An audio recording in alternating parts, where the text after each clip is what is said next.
All right, let's check in with another big winner from this past Saturday night's UFC Vegas 8 event. We already spoke to one of the performance of the night winners. Let's check in with the other performance of the night winner. Sean Brady joins the show for the first time following his second-round submission win over Christian Aguilera over the weekend. Sean, how are you, man?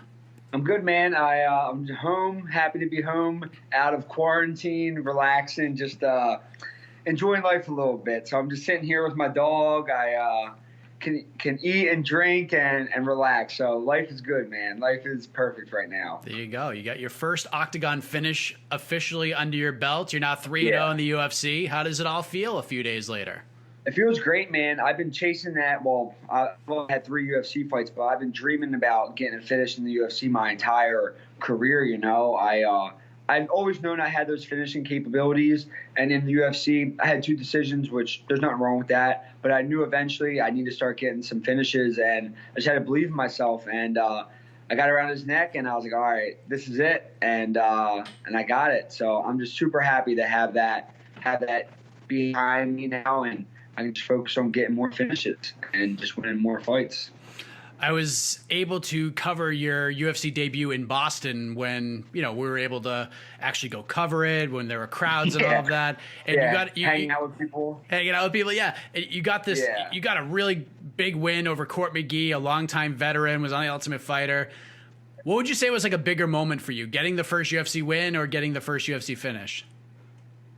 I'd say the UFC win, just because there's just so much build up getting to the UFC. There's no clear path to get to the UFC. It's not like college sports. Like, you go through high school. If you're good, you play for a certain team, you play D1, whatever it is. There's no clear-cut way to get to the UFC. So, like, I never even knew when I was going to get to the UFC, and I was finally there.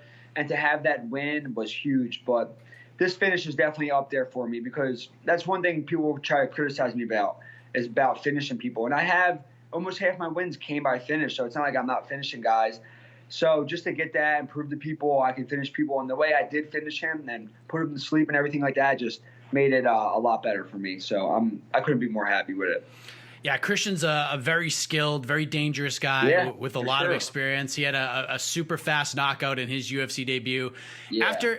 After beating a guy like Court and then beating a guy like Ismail Nardiev in February, were you surprised that Christian was the other name on the contract? I mean, I thought the fight, when I saw it, was pretty exciting on paper, but I got to be honest, I was a little surprised with the matchmaking here. 100%. And I wasn't surprised because of Christian's skill level. I was just surprised because he kind of had a name like me. Like, if you're going, before, if you went on my social media, like, didn't even have 10,000 followers, like, we weren't like both relatively known guys. So I was like, I have 2 wins. Maybe they're going to give me a bigger name or someone with just a bigger following. And they said him, and I was like, I mean, it was kind of like not a lose-lose, but it's like, if I somehow lose to this guy, it's like, damn, I lost to a guy with no name, and he's a really tough fight. So it's like, I had to go out there and perform very well, because I knew if I lost, it's like, damn, you lost to a guy who no one even really knows. And not saying his skills aren't there. He's an amazing fighter. He's got a bunch of knockouts. But, like, so it was just, for me, I was like, all right, I really got to put it on this guy and make sure I get a good win, because I thought I was going to get a big name. I beat Court and I beat Ismail, where a lot of people had me, they thought I was going to lose that fight. That kid was 19-3, knocking everybody out. And I beat both of them. I'm like, all right, I'm going to get a big name, and it didn't come, but hopefully soon. So we'll see. We'll see what happens. The fight spent a good amount of time on the feet in the first round, which I think surprised some people. But, a lot of leg kicks from both sides. You were starting to land more and more. You busted them up a little bit. And, then Christian started to get a little loose, started to land some combinations. And you were like, you know what? I've done well on the feet, but let's go to the bread and butter here. What did you make of Christian's power and striking ability when he was actually able to get into range with you? Everybody at above 155 pounds hits hard. We all hit hard, like, there's no guy, like, you look at it, you're like, he fights at 170, he's not going to hit hard. We all hit hard, anyone can get knocked out with one punch. So whether I'm fighting Christian or whoever, I know I got to go in there and protect myself and be smart and move. And I think he hit me with one good overhand, which I actually got a black eye. But besides that, like, it's a fight, He hit me a couple times. I think I outstruck him even on the feet from looking at the stats, and hit me with some good leg kicks. But besides that, I felt fine on the feet. But my plan was, if it's ever close on the feet, if I score a takedown, I'm going to win that round. So I knew I won the first. And once I took him down, it was a lot easier than I thought it was going to be. So I knew going into the second, if I could take him down and have a lot more time to work, I could finish him. I only had a minute, and my coaches were like, they were trying to like get me to go and do more ground and pound. I was like, I only got a minute. I'm not going to try to blow my load. Like I was watching Dwight Grant, or they fought the other weekend, and he dropped the guy and he blew his load trying to finish him, and then he wound up getting finished. So I was like, let me take my time. I relaxed, and then going into the second, he threw that kick. I caught it, and I knew it was going to be a wrap from there. So I just had to switch it up a little bit. Yes, not only did you know it was a wrap, but Paul Felder knew it was a wrap as well. Your teammate, your confidant, so to speak. Have you gone back and watched the fight with Paul's commentary? Yeah, I watched it 2 times, and it's just so cool to hear Paul calling my fights. One, and then hearing like, because he knew. I get that. I literally every single jiu-jitsu practice, MMA practice, I tap out most of the guys I'm going with that choke. So once I get that arm around the neck, Paul knows. All my training partners know. My coaches knew, and yeah, it was a good finish. So I'm stoked. A lot of people on Twitter gave Paul some grief because, you're his teammate, but that's going to be a tough spot, especially because you don't know like who's going to be fighting on these cards when you're like assigned to them. Yeah. I don't think he was button. I listened to it, and I don't think he was. Christian hit me with a couple of strikes. It's not like he was like Sean's just beating his ass, Like he was like giving Christian his props and doing a good job. So it's got to be a weird spot for Paul to commentate, and you got to do your job and try to not be biased. But Twitter's going to be Twitter, man. You got to Twitter and Instagram. I luckily haven't got that much hate after this fight, so hopefully it stays like that. Have you gotten hate after the first 2 fights at all? No, Besides the never, decision stuff? I've had people talk about most people comment about my tattoos and say they love them, but I'll have some people just say my back tattoos horrible or something like that.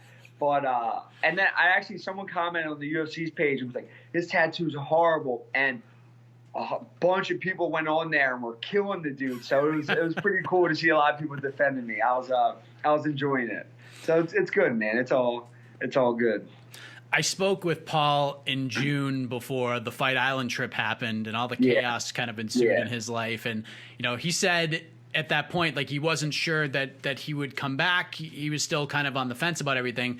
He did say if the right fight came along, he'd take it seriously. But one name that he kept saying a lot when it came to training and stuff was you. He mentioned training with you and that you keep him sharp.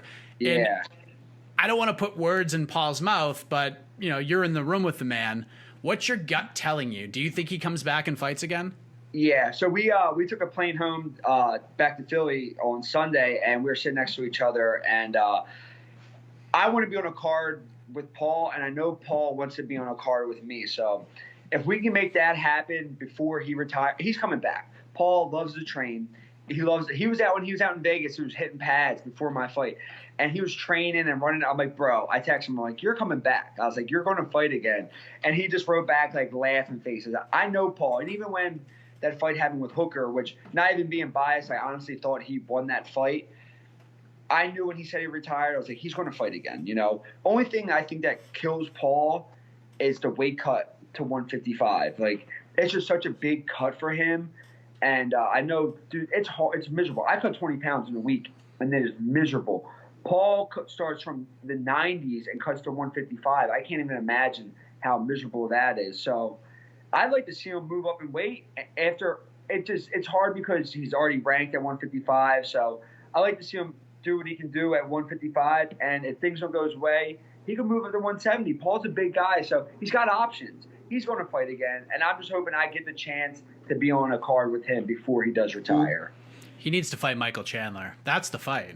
Sign Chandler, him versus Felder. That's the fight. 100%. And it will be a dog fight because Paul, you're not knocking Paul out. You're not Paul's not going to be scared of you. You can beat. I've been in the room hitting Paul. I'll hit Paul with good shots, and I'm bigger than Paul. And Paul will keep walking forward. He does that grunting noise he does, and he just keeps coming like a truck. So that'd be an amazing fight. If they sign him, that'd be great. That'd be a barn burner for sure. So hopefully they can get him. We'll see. How weird was this fight week for you? Because one thing that I've noticed over the years covering the sport is you tri-state area fighters, you don't roll into these fights alone, not by any stretch. Like you usually run super deep with a whole crew. Was this like a really strange time not having that? That's the only thing that it didn't bother me. It kind of bothered me because like my girlfriend's usually there, my parents are usually there. Like they were in Vegas, but I mean like my girlfriend stays in the room with me all week long. I have like my best friends come. They stay in the room. Like we have rooms like in the hotel. I'll have a couple hundred people. In Boston, I had a couple hundred people there. In Virginia, I had a couple hundred people there. When I fight in AC, there'd be 300 to 400 people in there, like back in the day. So I'm always used to just having a bunch of people. My manager, Rob Haydek, would be there. So many, all my training partners, and just not having that was weird. But I had Daniel, I had my coach John, and John Webb, my 3 coaches. And with those guys, I feel comfortable fighting anybody in the world. It just not being able to see my girlfriend and my parents before the fight. That's the only thing that kind of sucked. My brothers were back home in Philly because it's a lot of money just to come out to Vegas and watch it at a bar. That's where my mom and my dad and Kristen, they all watched it at a bar. They couldn't even be there. So it's a lot of money for people to travel if they can't even watch it. You know, if they were allowed to be in there, I would have had a couple hundred people in Vegas. But if it opens back up, that would be another story. But yeah, it was weird. The quarantining was weird, but I knew what I was getting myself into, and I knew I wanted to fight during it. So they told us, they're like, listen, if you guys don't want to fight during this, you don't have to, but I want to fight. I want to get paid. I want to move my name up. I'm only getting older. I'm 27. I'm still young, but I want to keep things rolling. So yeah, man, it is what it is. How long have you been with your girlfriend for? Almost 7 years. I've been with her since my last amateur fight in like 2014. So I've been with her. It's been a long time. Now we have a house together. We have a dog, and yeah, she's been there since the beginning. So I'm lucky, and she's a nurse. So she's dealing with her and my mom are both nurses at the same hospital. So they've been dealing with all this craziness since the beginning, and then I added a training camp on top of it, and yeah, so like we were sleeping in different beds at some point. Like she comes home and she gets changed at the hospital, comes home, all of her clothes are in a bag, washes them right away, doesn't even come in the house in her work clothes because she was just trying to keep me safe because she knew if I got COVID and I tested positive, I wasn't going to be able to fight. So she did a great job protecting me, and yeah, I'm lucky to have the people I have around me. So that is not easy to find in this sport. To find somebody who gets it, you know? No, it's not, and even at this stage, man, it's a lot to get. Like, trying to explain, especially the way I am. Like, I literally train and sleep, and everything I do is revolved around fighting. Like, there's no anything else I really even like to do, you know. So for her, like, she deals with it 24/7. I'm training in the morning, I'm training in the afternoon, I'm training at night, and she supports it, man. So I'm a lucky guy because a lot of other guys, they definitely don't have that, and it's just hard to understand. Fighting's it's a crazy thing if you really sit there and think about it. So I'm lucky. One thing Paul said before you guys had your post-victory chat is that, you know, this guy deserves a step up in competition, which I agreed with as well. And, you know, he was like, hopefully he's got a name locked and loaded. But, you know, you agreed that you needed a big fight, but you didn't have a specific name in mind. Are you not like a call-out kind of a guy, or was there just too much going on? You didn't have a name specifically? I'm not much of a call-out guy, but I'll tell you what I would like. I feel like a legend fight, you know? Like, I feel like everyone in their, like where I'm 13-0, like, I feel like everyone has that, like, that legend fight where it kind of can take them to the next step. I want a big name, you know, whether whoever it is. I'll love to fight someone in the top 15, but the top 15 is so weird. There's Anthony Pettis is in there. I think Conor McGregor's still in there. Like, Nate Diaz is in there. It's a weird time. It's so strange. So I just want a big name, man. I just want a big. My goal for 2020 was to get into the top 15. I don't know if that's going to happen, but that's what I'm working towards. I just want someone with a big name that's going to, and a tough fight. But everyone in the UFC is tough. So whatever they got, I just hope it's big. Yeah, because I mean, you've probably seen it at this point. You seem to have your finger on the pulse of what's going on. There were a lot of names thrown out there from media and fans. I suggested Elijah Zaleski. I think he's probably like a top 25 guy. People get excited when they hear his name. That would be a fight that gets a lot of people excited. Daniel Rodriguez has been a name thrown out there a bunch. He just beat Dwight Grant. I've seen Mike Perry. I've seen Robbie Lawler. What do you think of those suggestions? Out of any of them, I would love to fight Robbie Lawler. That's the fight for me, because he's technically, I think he's still in the top 15, and it's Robbie Lawler, and not like trying to not calling him out or anything. I want to test myself against guys I came up watching fighting, like Robbie Lawler's the man. So that would be, if they sent that name, that'd be perfect. But who knows? We'll see. But that'd be perfect.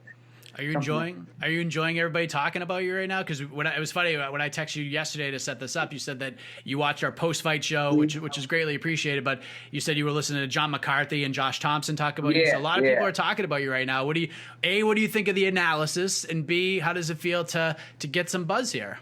And another one was Karen Bryant did a show. She does a show with Alan Joban, and they said my name.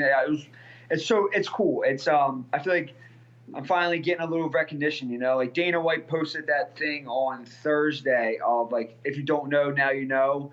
And 2 weeks ago I was the first fight on the card, and I was like, damn, I'm the first fight. I was like, it's the UFC and it's great, but I was like, I'm 12-0. Like I should have a little respect for my name, And then when people seen that I was the first fight, they couldn't believe it either. So I was like, whatever. Like, it kind of lit a fire under my butt. I was like, I'm just going to go out there and show everybody I deserve to be higher on the card. And then he posted that thing that they were making, that he put me on his Instagram. And my Instagram started blowing up from that. And then obviously after the fight, they actually posted me on their actual Instagram. I gained like 9,000 new followers in like the last 2 days on Instagram. So, and then on all the like your guys' show and the other shows, hearing people talk about me, everyone, and no one's really said anything bad, so it's cool. I've been getting a lot of good love, so I'm enjoying it. I'm soaking it in. I think the biggest name that I saw for you, maybe more than any other fighter, was Khamzat Chimaev. Like, that guy made a big statement on Fight Island with the 2 wins in 10 days. My hesitation with that fight is, early on, I understand why you have to do prospect versus prospect. I get it. But at some point, you have to save these fights for down the road, especially if the UFC, which I think they do, I think they believe both of you guys are future title contenders. But Chimaev seems to be unanimously the most popular choice for you. I'm not a huge fan of it. What do you think of that whole thing? I'm not a huge fan of it. Just like you said, like we're both going like this. Why let us hit now when eventually we keep building. We're in the top 10. We're in the top 15.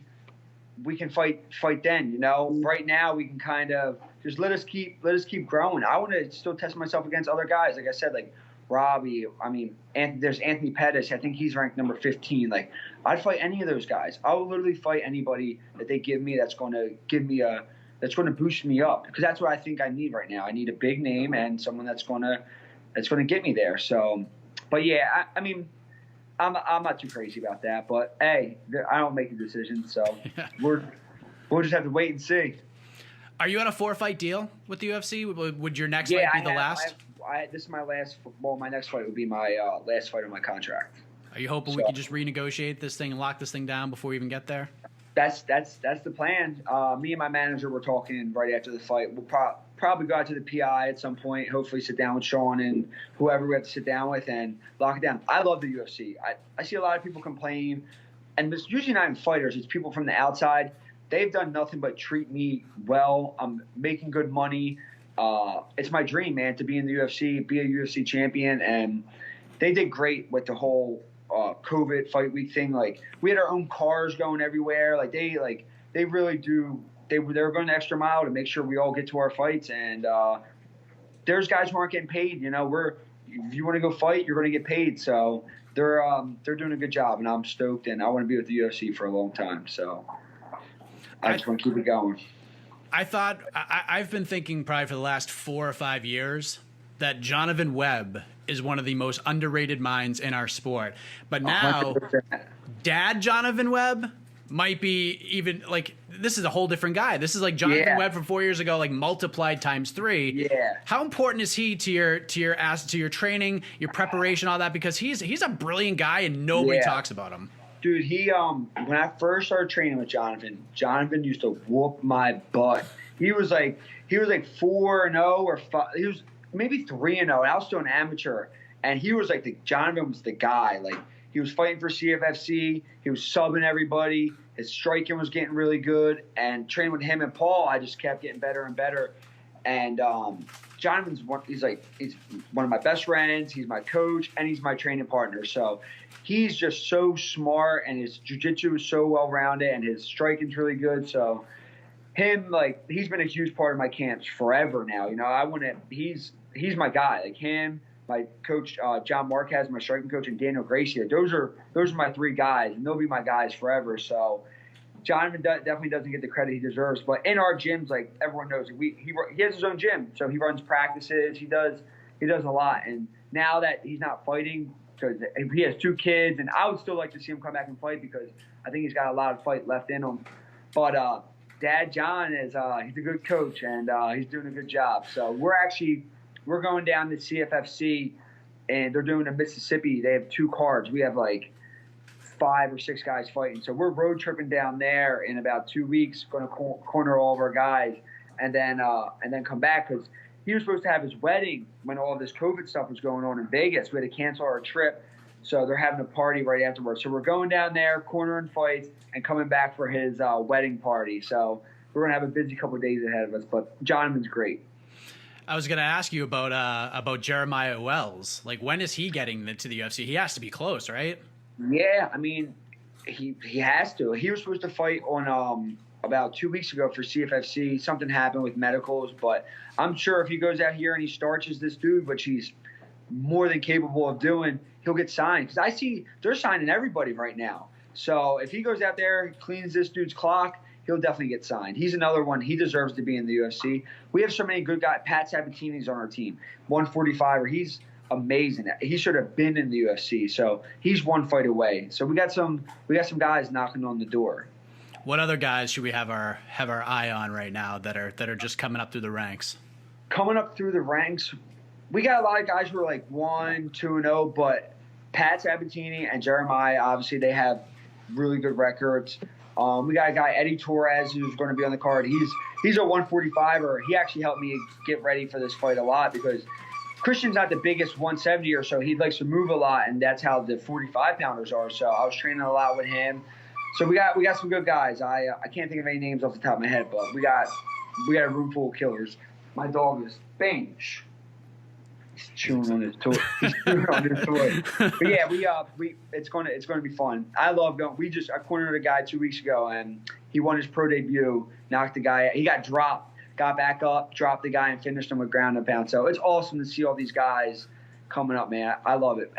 Fighting's my life, so I'm always surrounded by it. What are we planning for the extra 50 G's here? Any plans for the extra coin? I got really big into mountain biking, and I bought a nice specialized stump jumper mountain bike right before this fight, and I'll probably just get another bike. But I gotta be smart, man. I gotta save my money. I gotta talk to my man Eddie Alvarez about invest in some of this in stocks. He's always posting screenshots of like 10 grand, 20 grand. I'm like, I need to get in on what he's doing. So he's my guy too. So I'm gonna hit him up and get some tips from him. Smart move, man. That's what we like to see. If I had that insight at 27 years old, I'd be in a much different place right now. Yeah, Eddie played a huge part in this camp too. He came in and was the best version of Christian Aguilera I could have, and he's been hitting me up. We've been together for the last couple months getting ready for this fight, and he's a great guy. Just outside of fighting to just like stock stuff, just stuff on life and fighting and trying to get the most out of this career I can. He's been super helpful. So between him, Paul, Jonathan, I'm surrounded by some great minds. Yeah, you absolutely are. But clearly big things are coming your way, Sean. A lot of people seem to feel that way. Hopefully the matchmakers agree and set you up at that big fight. You definitely deserve it. Congratulations on the win. Congratulations on the bonus. I think I speak for everybody when I say that. We're excited to see what's next for you. So thank you for the time, Sean. Great catching up with you for the first time, and enjoy being back home, man. Thank you so much, man. I appreciate it.